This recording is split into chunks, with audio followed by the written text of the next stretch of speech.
السلام عليكم ورحمة الله وبركاته. ازيكم حبايبي؟ عاملين ايه؟ يا رب تكونوا بألف خير ومكملين مع بعض سلسلة فيديوهات شرح المناهج التعليمية.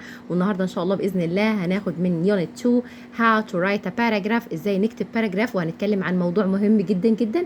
نشوف الفيديو لحد الآخر عشان خاطر نتعلم كل كبيرة وصغيرة عن How to write a paragraph، ازاي اكتب باراجراف من يونت 2 جريد 4 الوحدة الثانية من منهج الصف الرابع الابتدائي. يلا كده نسمي الله. أول حاجة في السؤال عندي بيقول write a paragraph of 24 words، يعني عايزك تكتب باراجراف مكون من 24 كلمة using the following guiding elements، عشان مستخدما الكلمات الآتية اللي هي كلمة beautiful وكلمة horns. هنتكلم عن ايه الموضوع بتاعنا؟ عن ريم جازالز. ريم جازالز اللي هي غزالة الريم، غزال الريم، ودي صيغة plural، صيغة جمع. يبقى السؤال بتاعنا بيقول write a paragraph of 24 words، يعني عايزك تكتب موضوع تعبير باراجراف عن غزال الريم بس ما يقلش عن 24 كلمة.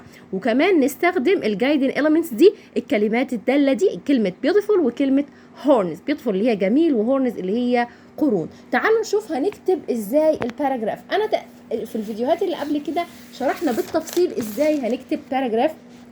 تعالوا النهارده برضو نتكلم عن ازاي نكتب الباراجراف. اول حاجه احنا قلنا ايه قبل كده؟ قلنا نكتب العنوان في نص الصفحه. تمام. اول حاجه رين جازالز، هكتب عنوان الباراجراف بتاعي او الموضوع اللي انا هتكلم عنه في نص الصفحه زي ما انا كاتبه كده بالظبط، عشان الطلبه بتوع سنه رابعه وخمسه وسته ان جنرال كده لما نيجي نكتب موضوع الباراجراف بنكتب العنوان في نص الصفحه. ولما اجي احل بقى، اول جمله عندي واول سطر عندي، اول جمله هكتبها لازم اسيب مسافه، لازم اسيب مسافه. مش هاخد مثلا السطر من اوله، لا، زي ما اتكلمنا في الجزئيه دي قبل كده هسيب مسافه.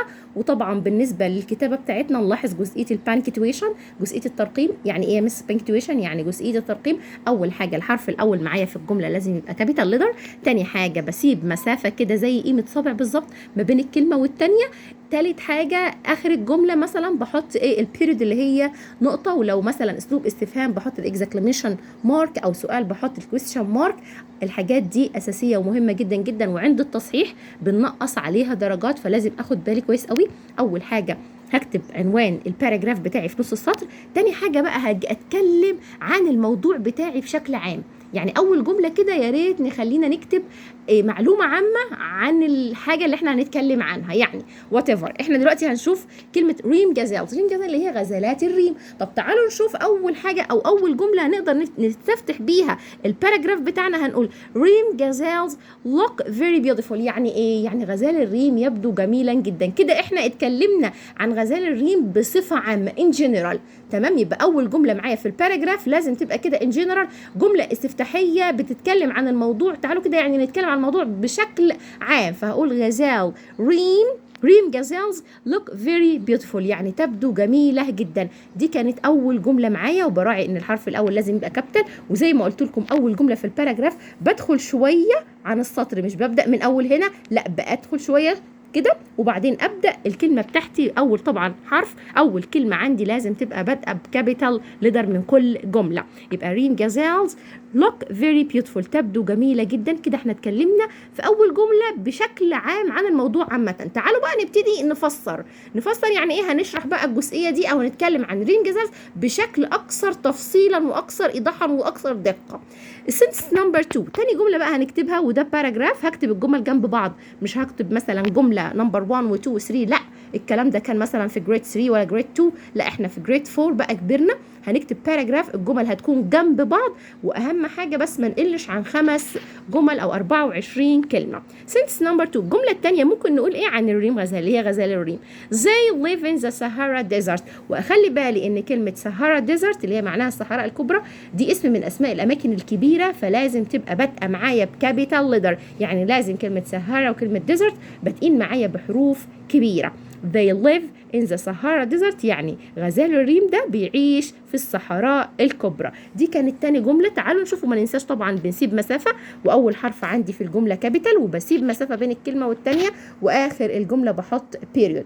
طيب هقول إيه كمان؟ هقدر أتكلم عن غزال الريم وأقول إنهم بياكلوا أعشاب وحشائش ونباتات.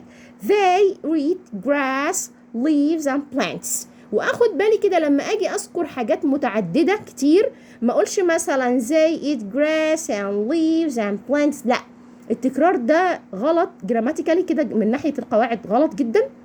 فانا بعمل ايه؟ بجيب كما ما بين الكلمه الاولى والثانيه، واجي قبل الكلمه الاخيره واروح كاتبه كلمه and. يعني بقول they eat grass واحط كما، وبعدين leaves واحط كما، وبعدين بكتب and plants. معناها ايه الجمله دي؟ ان هم بياكلوا الاعشاب واوراق الشجر والنباتات. فهمنا الجزئيه دي؟ يبقى لما اجي اتكلم عن كذا حاجه متعدده معايا هقول they eat grass، هفصل ما بينها وما بين الكلمه اللي بعد منها بكما. they eat grass كما leaves and plants. بياكلوا ايه كمان؟ بياكلوا الاعشاب، ورق الشجر والنباتات.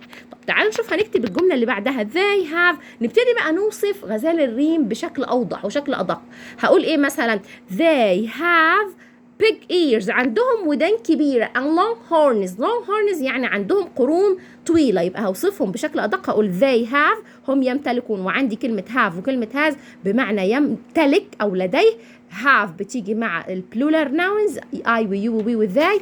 has بتيجي مع السنجولار. هقول they have big ears and long horns، عندهم أذن كبيرة وعندهم قرون طويلة. they have yellow white coats، وعندهم كمان أصواف لونها أبيض وأصفر. they have yellow white coats. طب اليلو وايت كوتس دي بتعمل ايه؟ which protect them from the sun، بتحميهم كمان. الأصواف اللي هي عندهم دي بتحميهم من الشمس. they have a yellow white coats يعني عندهم صوف لونه ابيض واصفر بيحميهم من اشعه الشمس. like camels، يعني ايه like camels؟ قالك ان غزال الريم ده زيه زي الجمل بالظبط. ليه زيه زي الجمل؟ they do not need to drink a lot of water، هم مش محتاجين انهم يشربوا ميه كتير. وايه كمان؟ they can run fast، وهم يقدروا يجروا بسرعه. like camels يعني هم الغزال الريم ده زيه بالظبط، زيه زي الجمال، مش بيحتاج يشرب ميه كتير. بيعمل ايه بقى؟ they do not need to drink a lot of water، يعني هم مش بيحتاجوا انهم يشربوا ميه كتير. واخر حاجه اقدر اقولها عنهم ان هم they can run fast او run very fast، يعني يقدروا يجروا بسرعه كبيره جدا. ده كان الموضوع بتاعنا او الباراجراف. قلنا اتعلمنا ان شاء الله باذن الله ازاي نكتب باراجراف. يا ريت لو اول مره بتشوف الفيديو على القناه او على البيج نعمل فولو ونعمل اشتراك للقناه بتاعتنا. كنتم مع مس اميره انجلش في الاول جرامر. ثانك يو اند جود باي.